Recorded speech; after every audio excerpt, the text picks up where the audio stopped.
دەستەی مامۆستایان و فەرمانبەرانی ناڕازی کەرکووک وەڵامی بەیاننامەی وەزارەتی پەروەردە تایبەت بە گواستنەوەی ڕاژەکانیان دەدەنەوە. گوایە بربەستی یاسایی هۆکاری بەردەم گواستنەوەی ڕاژەکانیانە بۆ سەر بەغداد. مامۆستایان ڕای دەگەێنن ئەوان بێ گوێدانە بربەستەکان لە هەوڵەکانیان بۆ گواستنەوەی ڕاژەکانیان بۆ سەر ناوەند بەردەوام دەبن.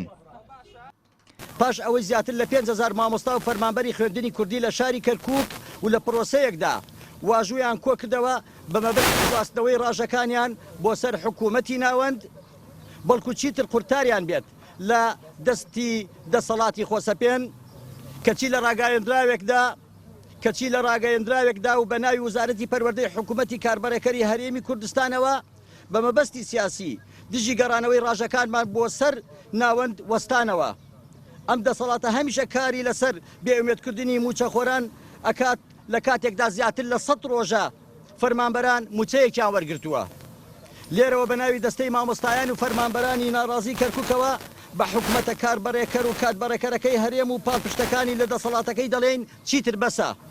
زیاتر لە 34 ساڵە بە خەستی و کوڵاوی خواردوتانە و لەسەر سکی میلەت دەژین.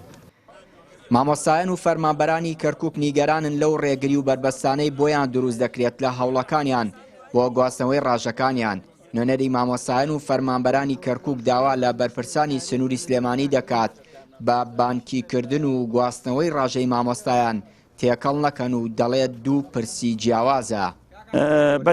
بەدڵنیایەوە لە 2005 ئێمە یەکەم دانیشتمان لەگەڵ یەکەم وەزیری پەروەردەی عێراق کرد عەبدولفەلاح سودانی کە بۆ خەبەر ئەندامی وەفدەکە بۆ کاتەش لەو کاتەوەتی کە بابەتی ئەوە بابەتێکی سیاسیە هەرێمی کوردستان ڕێگەنادا بە گواستنەوەتان تا مادەی 140 جێبەجێ نەکرێت ئێوە ناگوازیێنەوە. هەرێمی کوردستان بۆ خۆی ڕێگە بوو لە جێبەجێکردنی مادەی 140. من یەک داواکاریەکم هەیە، هیوادارم بابەتی تەوتین بەرپرسانی هەرێمی کوردستان بە تایبەتی بەرپرسانی زۆنی سەوز بابەتی تەوتین لەگەڵ گواستنەوە جیاکەنەوە. یعنی ئەم بابەتە تێکەڵ بەمە نەکەن. بابەتی گواستنەوەی مامۆستایانی فەرمانبەرانی خوێندنی کوردی تەوتین نییە. ئێمە حەقی خۆمانە لە ڕووی کارگێڕیەوە، لە ڕووی سیاسیەوە، لە ڕووی ئیداریەوە کە بەغدا قوت و شایستە و داراییمان بدە. بۆیە بەڕاستی هیوادارم ئەو ساربوونەوەی لەسەر تەوتین هەیە لە سنووری سلێمانی لێرە تەئسیری تێنەکە.